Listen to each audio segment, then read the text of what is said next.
What if the woman you choose isn't just your partner, but the silent architect of your entire future? This is the difference between a fleeting love and a foundation that withstands the world. Meet Julian. He was 32, a successful entrepreneur, and a man obsessed with success. He believed life was a linear climb: money, power, then happiness. He dated women who reflected his ambition: beautiful, high status, and thrillingly unpredictable. He was currently dating Stella. Stella was the perfect accessory to his life. She was effortlessly glamorous, always ready for a last-minute trip, and she made him feel exciting. Their dates were cinematic, their conversations were fast-paced and witty, but the relationship was all surface acceleration. It had no depth, no gravity. Stella made him feel good, but she never made him feel stable. When the high-stakes world of his business inevitably hit a wall, Stella would retreat, offering no comfort, only a suggestion to distract himself. Julian's lifelong best friend, Marcus, watched this pattern with concern. Marcus had married Elena 5 years ago. Elena was quiet. She wasn't flashy. She was a librarian, preferring deep books to dazzling parties. Julian often felt sorry for Marcus. He thought Marcus had settled for comfort over potential. One day, Julian's biggest venture, a multi-million-dollar deal he'd worked on for 18 months, collapsed in spectacular fashion. He called Stella. She was sympathetic for about 30 seconds, then immediately changed the subject to her upcoming spa weekend. She offered distraction, not partnership. Julian realized his perfect girlfriend was excellent for the climb, but useless for the fall. Shattered and humiliated, Julian didn't go to Stella's apartment. He went to Marcus and Elena's quiet, book-lined house. Marcus met him at the door and simply nodded. Elena didn't rush him or offer empty platitudes. She just brought him a hot mug and sat quietly across the table, working on a complex knitted blanket. Julian spent 3 hours recounting the failure. Marcus offered technical business advice, but it was Elena's reaction that stopped Julian cold. She looked up, not with pity, but with deep composure. She didn't analyze the deal or pity his loss. She asked one single, penetrating question. Julian, I know how much you built. But tell me, when you were pouring all your energy into that venture, who was pouring energy into you? The question hit him like a physical blow. He had poured everything into the business. Stella had enjoyed the ride, but no one, not Stella, not himself, had been responsible for maintaining his internal foundation. He looked at Elena. She wasn't judging his failure, she was pointing out the vulnerability of his foundation. Was this virtue Marcus always spoke of? Was it just competence disguised as kindness? Julian stayed at Marcus and Elena's for 3 days. He was observing their life, and the contrast to his own was shocking. Their life wasn't flashy, but it was intentionally designed. He watched Elena manage the small, crucial things. When Marcus faced a major professional setback, Elena didn't offer advice. She created a protected space for him to feel the stress, and then gently enforced self-care. She protected his internal resources. But then, Julian noticed something else.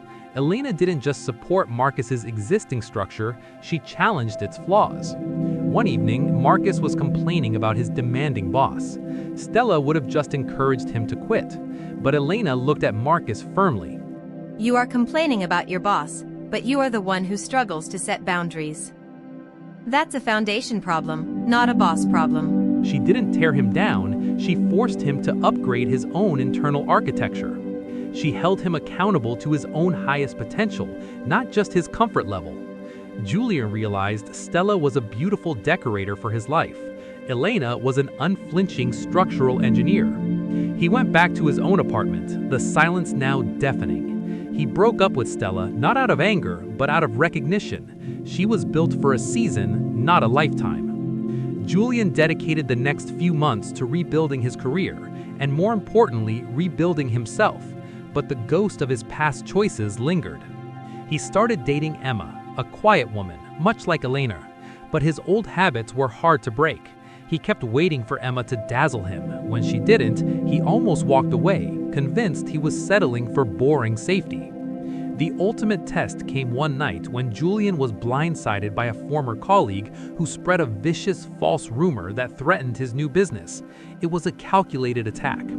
Julian spiraled. He wanted to rage, to confront the liar, to burn the whole thing down. He called Emma, prepared to vent his destructive fury. Emma listened patiently, taking in the full force of his panic. She didn't offer a spa weekend or a distraction. She did what Stella never could. You have two choices right now, Julian. You can feed the chaos and let this man define your day.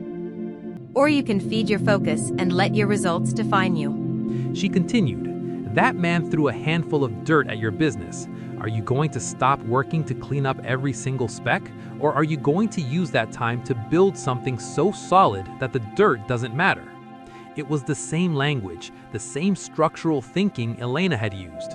Elena wasn't just a cheerleader, she was a filter for chaos. She didn't react to the drama, she channeled his reaction through his values.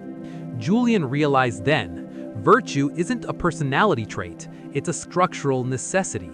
It's the ability to provide clarity, stability, and focus when the external world is trying to collapse your internal framework. He wasn't settling, he was finally choosing a partner who could help him build the architecture of a good life. Julian didn't confront the colleague, he went back to work. He let his results, not his rage, speak for him. The rumor faded because Julian refused to feed it. He married Emma 2 years later. Their life is stable, intentional, and focused.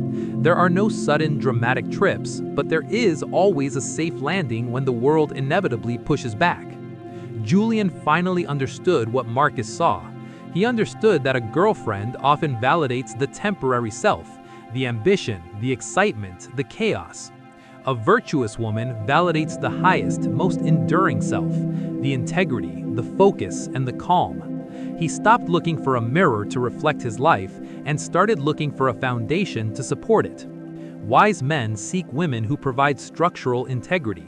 They seek the quiet courage to challenge their flaws and the steady hand to filter their chaos. They stop searching for someone who makes the high look higher and start searching for someone who makes the inevitable fall shorter. Choose your foundation, not just your decorator. The question is this: do you have a decorator or an architect in your life right now? What is the one structural flaw your partner helps you fix? Share your thoughts and stories in the comments below.